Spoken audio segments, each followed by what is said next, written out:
हमारा चैप्टर का नाम है how do organisms reproduce. Chapter के नेम का मतलब क्या है? हाउ मतलब कैसे करते हैं। ऑर्गेनिज्म कौन आएंगे? लिविंग या नॉन लिविंग? रिप्रोडक्शन कौन शुरू करेगा? Obviously biotic organisms. बायोटिक कौन होते हैं? Living organisms. हमारे चैप्टर का मेन नाम क्या है? रिप्रोडक्शन। रिप्रोडक्शन एक प्रोसेस है और रिप्रोड्यूस मतलब to give out progeny, to produce progeny.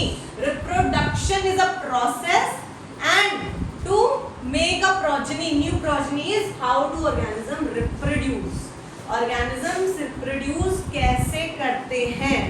Reproduction, the ability of an organism to make, to produce progenies of same kind or similar kind. Same और similar. Same किसकी form में? Same मतलब बिल्कुल ditto, identical. Identical, these are synonyms.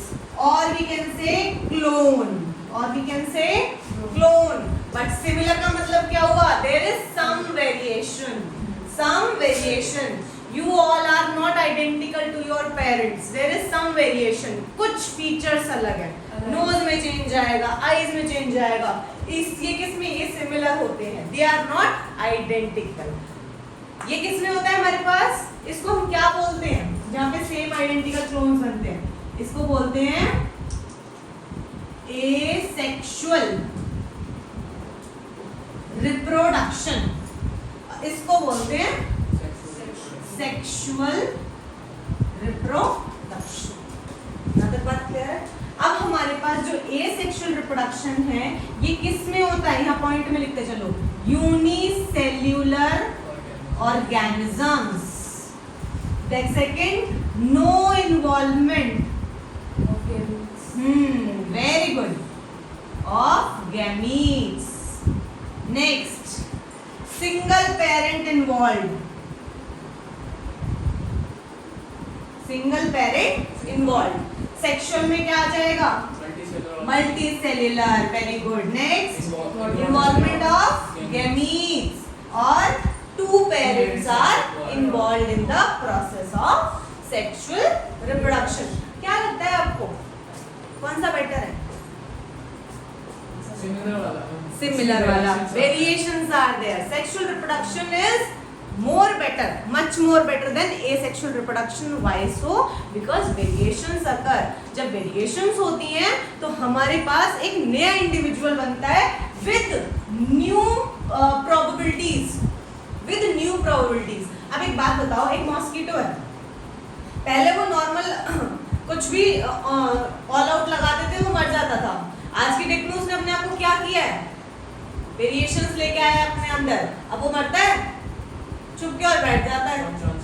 बहुत rare chances होते हैं। उसने अपने आप को क्या कर लिया? इवॉल्व कर लिया। अब इवॉल्व कर लिया दैट मींस उसकी जीने की लाइफ स्पैन क्या हो गया? इंक्रीज हो गया। Even in adverse environmental conditions there is no involvement of DNA RNA. यहाँ पे सिर्फ एक सिंगल ऑर्गेनिज्म है, उसका न्यूक्लियस पार्ट सिर्फ बीच में से डिवाइड होता है, दो ऑर्गेनिज्म फॉर्म होते हैं, टू और more than two organisms are form. पर यहाँ पे दो पेरेंट्स के अलग अलग डीएनए, न्यूक्लियस, जेनेटिक मटेरियल्स आपस में कंबाइन करते हैं और एक नया organism form. I hope this is clear. ठीक, नेक्स्ट हम पढ़ेंगे एसेक्सुअल रिप्रोडक्शन के types. What are the types of asexual reproduction? हाँ जी बताओ फटाफट से। Vegetative propagation, fragmentation, regeneration, spore formation, budding. Now types. सबसे पहला है फिशन, सेकंड है budding, next fragmentation, fourth regeneration, next spore formation,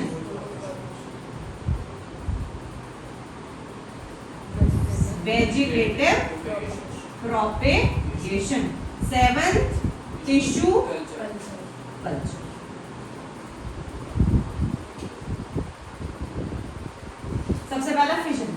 हमारे पास दो पार्ट्स हैं। Binary. फिजन का मतलब क्या है? एक ऑर्गेनिज्म है, उसका दो या दो से ज्यादा ऑर्गेनिजम्स में फिजन, डिवाइड होना, ब्रेक होना। फ्यूजन का मतलब होता है दो ऑर्गेनिज्म में आपस में जुड़ के एक बन गया, this is fusion. This is fission, एक ऑर्गेनिज्म से दो ऑर्गेनिज्म बन गए। फिजन हमारा दो टाइप का होता है। सबसे पहला बाइनरी फिजन, एक होता है multiple fission. Binary fission, binary मतलब टू, जब एक ऑर्गेनिज्म मेरा दो ऑर्गेनिजम्स में डिवाइड होता है, this is binary fission. Multiple fission, जब एक ऑर्गेनिज्म मेरा मल्टीपल मोर देन टू ऑर्गेनिजम्स में डिवाइड हो रहा है, that is multiple fission. Example of binary fission is Amoeba. Amoeba, very good. Example of multiple fission is Paramecia. Next budding. Clear हो गई यहाँ तक बात? बडिंग, बडिंग का मतलब क्या है? बडिंग किसमें होती है? सबसे पहले एग्जांपल लगाओ, हाइड्रा। अब यहाँ देखो बडिंग का प्रोसेस। बडिंग का मतलब क्या है? इसमें से कोई भी एक, ये हमारे पास एक हाइड्रा का ऑर्गेनिज्म है, ठीक है। अब इसमें एक छोटी सी बड डेवलप हुई, ठीक है। अब ये क्या होगी? पहले मैच्योर होगी with the help of parent, है ना। जब ये completely mature, after complete maturation, bud get separated from its parent plant and grow separately. This is called budding. This is called budding. Fragmentation, it occurs in Spirogyra. Spirogyra क्या है? Algae है। क्या है? Green algae है, ठीक है। Thallophyta का एक पार्ट है।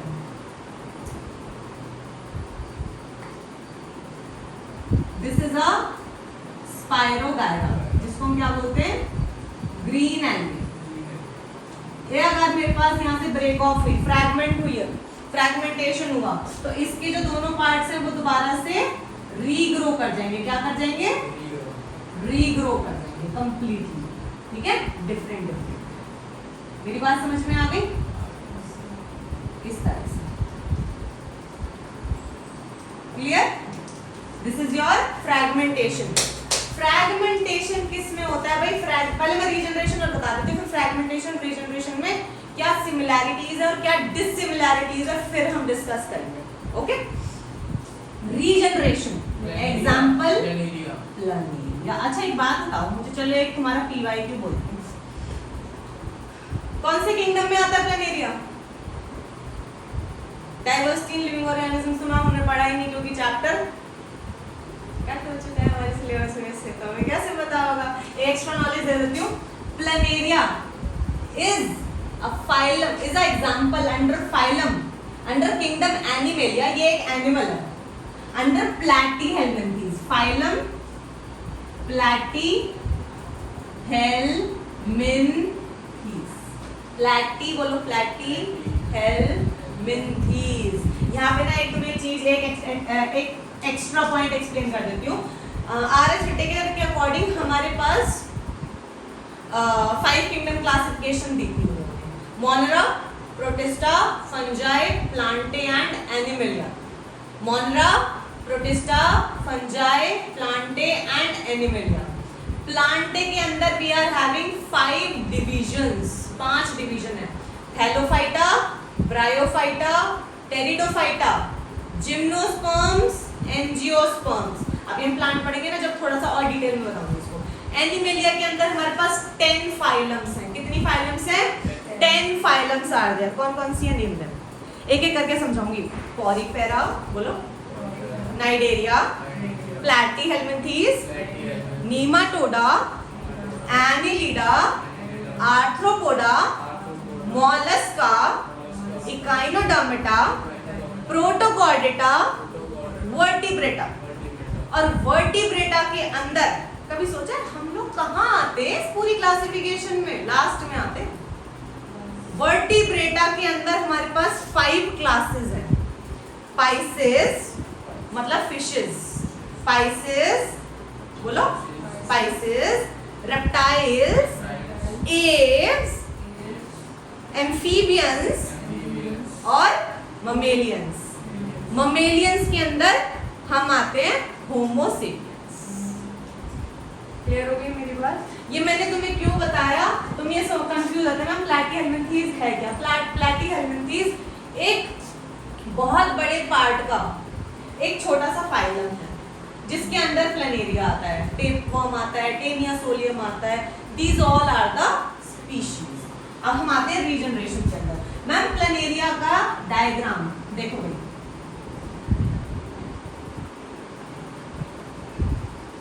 इस तरह का होता है प्लैनेरिया, है ना? इसको मैंने 3 पार्ट में कट कर दिया, ठीक है?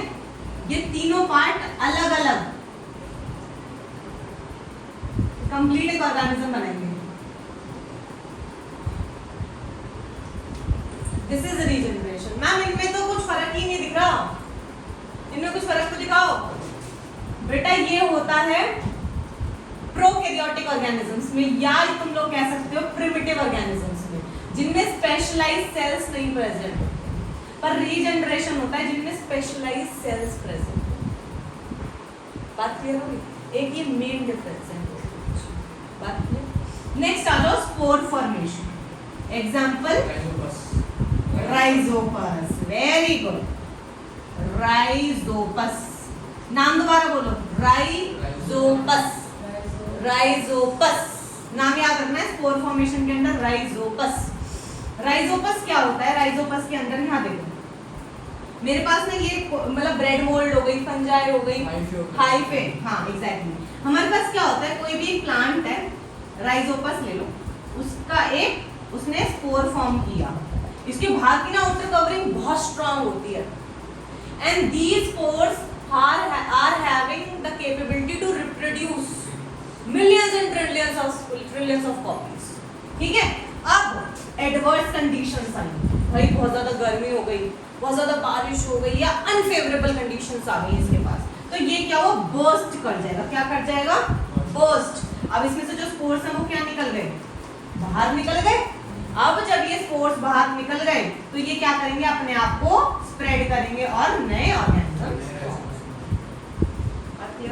This is spore formation. यहाँ पे हमारे पास ये हाइफे फॉर्म करते हैं। क्या फॉर्म करते हैं? हाइफे, नेटवर्क लाइक स्ट्रक्चर्स होते हैं। बात क्लियर है यहाँ तक? स्पोर फॉर्मेशन का कोई डाउट? पक्का? चलो अब आता है नेक्स्ट पार्ट हमारे पास, वेजिटेटिव प्रोपेगेशन। वेजिटेटिव प्रोपेगेशन क्या होता है कि भाई प्लांट का कोई सेपरेट एक पार्ट है, उसी से मैंने कोई नया प्लांट, नया ऑर्गेनिज्म फॉर्म कर दिया। मेनली वेजिटेटिव प्रोपेगेशन हमारे पास 2 पार्ट में होती है, एक होती है नेचुरल, एक होती है आर्टिफिशियल।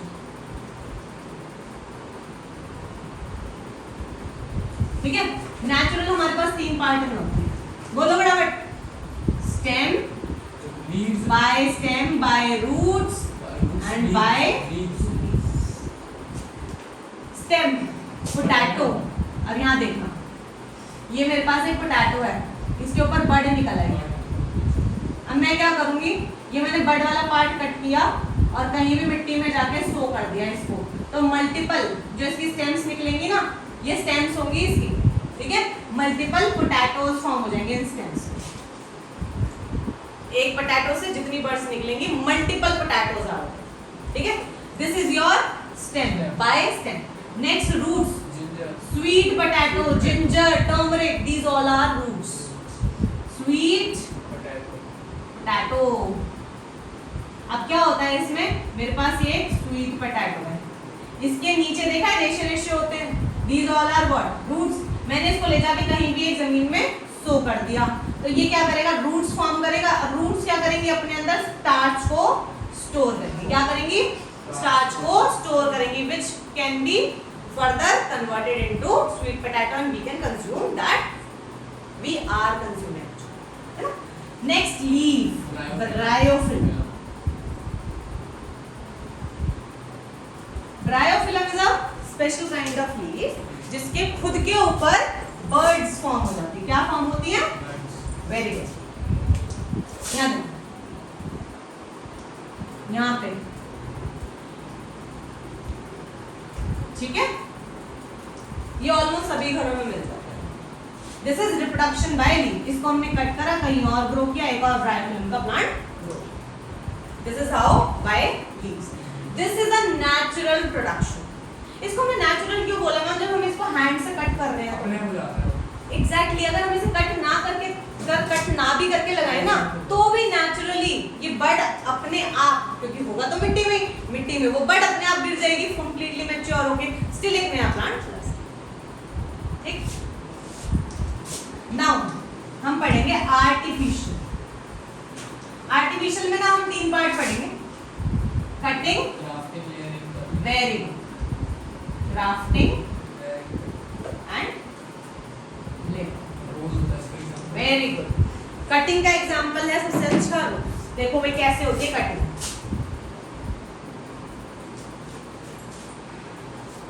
ये मेरे पास एक रोज का प्लांट है,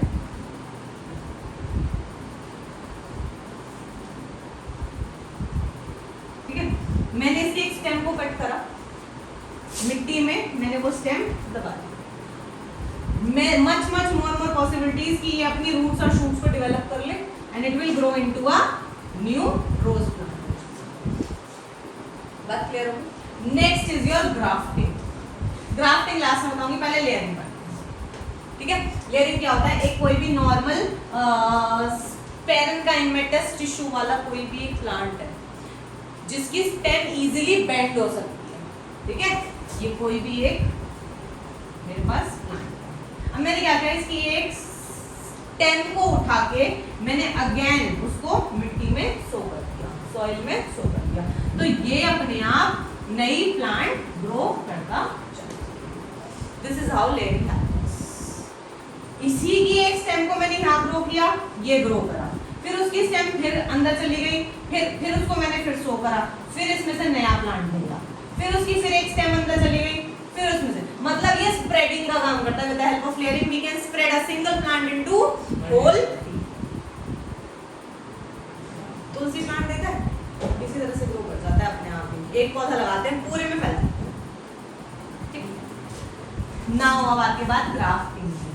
ग्राफ्टिंग बहुत इंटरेस्टिंग टॉपिक है। ग्राफ्टिंग की हेल्प से ना हम डिफरेंट वैरायटीज, गुआवा में ऑरेंज का टेस्ट, पर्पल, येलो, ऑरेंज, रोज, मल्टीपल डिफरेंट लाइनिंग रोज, ये हम किससे फॉर्म कर रहे हैं? ग्राफ्टिंग की हेल्प से। भाई मेरे पास एक यहाँ पे रेड रोज है, ठीक है, एक मेरे पास फॉर एग्जांपल यहाँ पे तो ये है रेड, यहाँ पे मेरे पास है ब्लैक रोज। अब मुझे चाहिए black lining on red rose, तो मैं क्या करूंगी?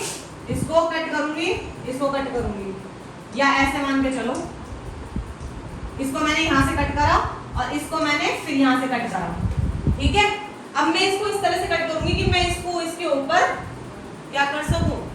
ज्वाइन कर सकूं, सो दैट इनके जाइलम और फ्लोएम आपस में कनेक्ट हो जाएं। जाइलम क्या होता है? वाटर ट्रांसपोर्टिंग और फ्लोएम वेरी गुड, ठीक है। तो अब मैंने क्या किया? रेड रोज को ब्लैक रोज के साथ आपस में टाई कर दिया, और जो मेरे पास अब रोज आएगा वो क्या आएगा? There is much more possibility कि वो ब्लैक आउटलाइनिंग के साथ। आई होप मतलब क्लियर है। This is the process of clear. Next हम पढ़ेंगे टिश्यू कल्चर। नेक्स्ट हम पढ़ेंगे हेडिंग डालना, टिश्यू कल्चर। रिवाइज हो गया सारा? हाँ भाई,